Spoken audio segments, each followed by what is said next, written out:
What's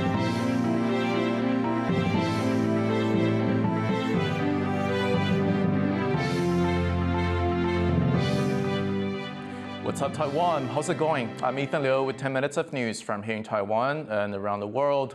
Police have busted a fraud ring that laundered over $100 million in stolen money through online games. It's just the latest in a string of similar criminal groups that the authorities have broken up in recent months. John Van Trist reports.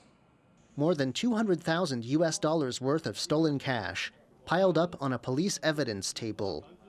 This is the haul from a raid on a fraud ring's headquarters in the central city of Taichung. Police arrested 7 suspects, including the gang's alleged leader.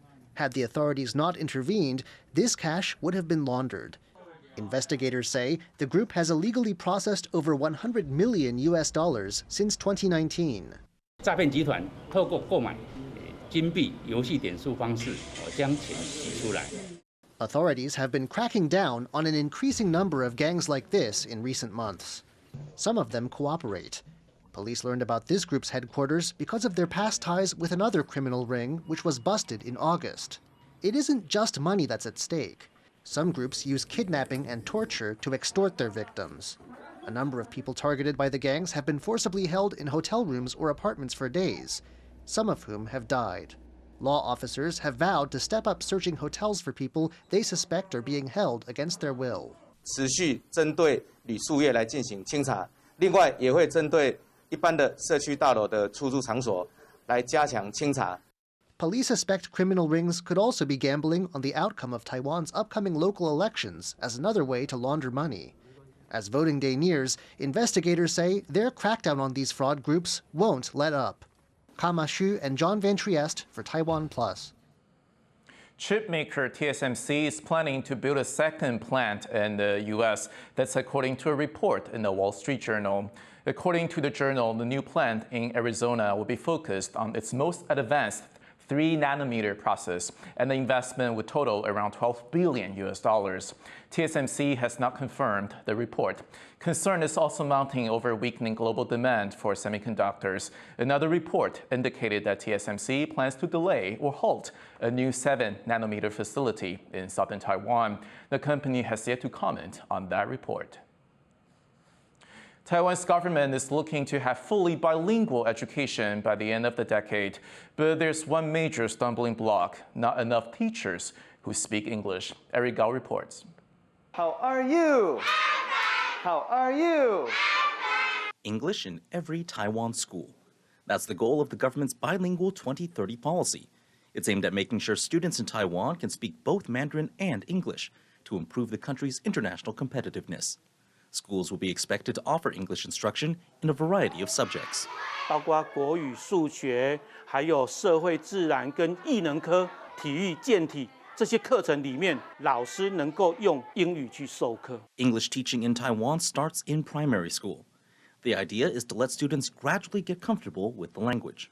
其实我们环境的提供就是让学生先习惯，习惯就成自然，自然之后他才会开口跟你用这2种语言沟通啊。 But there's one big problem with this initiative: a lack of English teachers. There are not enough foreign or certified local instructors to meet demand, with a shortfall of about 1,000. To fill the gap, schools are asking current teachers to start adding English in their lessons. 第1节课就被告知说我必须用英文上课，我当然是非常的 surprise。 But just because a teacher can speak in English, it doesn't mean the language can be seamlessly incorporated into their classes. 我用的比例不算多，那我也没有要求他们一定要用英文回答。 Experts believe that there are other problems that could arise from this approach. They say that forcing teachers to use broken English in class could be counterproductive, and that this may hinder their students' ability to learn the material. 一定要把握一个原则，就是学科专业为主，双语是加分。如果台下的学生听不懂老师讲的英文，那这节课的教学效果绝对是0。 The experts say having English in every school is a lofty goal, but not one that should come at the expense of actual education. Patrick Chen and Eric Gao for TaiwanPlus. Taiwan is set to become a super-aged society by 2025. That means a fifth of the population will be aged 65 or over. But even before the country hits that mark, seniors are fighting hard to rent suitable housing. Leslie Liao takes a look at some of the challenges they face in finding a place to live. Mr. Chen is 65 years old and lives alone. To get to his apartment, he has to climb 4 flights of stairs. On the way up, he points out the poor state of his building, like chipped paint on the walls. Inside his small living space, things are not much better. The few furnishings he has are in poor condition. The bathroom has mold and mildew growing in it, and the ceiling leaks. A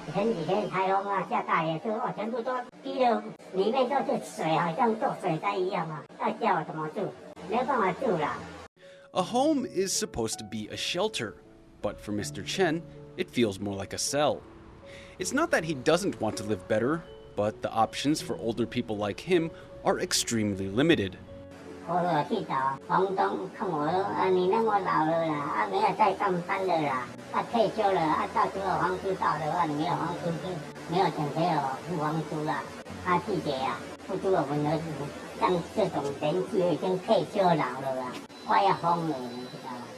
房东电话一拿起来，听到老人的声音，喂，你们那边有房屋出租吗？哈，我要租，可能电话就马上挂掉。就是他们在寻屋的过程是非常的挫折啦。Taiwan's government has introduced programs to make things easier for pensioners. There are subsidies, subleasing initiatives, and social housing, but they can be hard to access. Mr. Chen is diabetic. He had coronary bypass surgery a few years ago. He can't work, so he relies on welfare. That means less than $450 a month to live on. Mr. Chen tried to take advantage of government subsidy programs, which would give his landlord a tax break, but applying for a subsidy could get him evicted. That's because the only housing available for older renters like Mr. Chen are often unregistered homes on the black market. Landlords would rather kick their tenants out than risk their property being exposed. Mr. Chen says he would prefer to live in social housing. The apartments are built better and they are much cheaper than other rentals on the market, but there just aren't enough units available. Another option is a sublease program. Landlords provide houses to the government, who then rent out the property to people. But there's a downside. 包租代管的一个问题就是，目前包租代管的签约基本上还是都是1年1签，所以包租代管并没有办法解决老人长期居住的问题。The problem is not just Mr. Chen's alone. Supporting older people takes a toll on all of society. 像我们看到很多寡居的一些生活的居住状况，他就会去住到那么小的一个环境，环境影响也会造成他身体的退化，然后他也精神上也会退化。一旦进安养了之后，我们国家在一个人的身上就必须要花上几万块的成本去承担他的安养的费用。While Taiwan struggles to find a way to house its aging population, Mr. Chen is still looking for a dry place to rest his head. Klein Wong and Leslie Liao for TaiwanPlus. Lion dancing is coming to Taipei.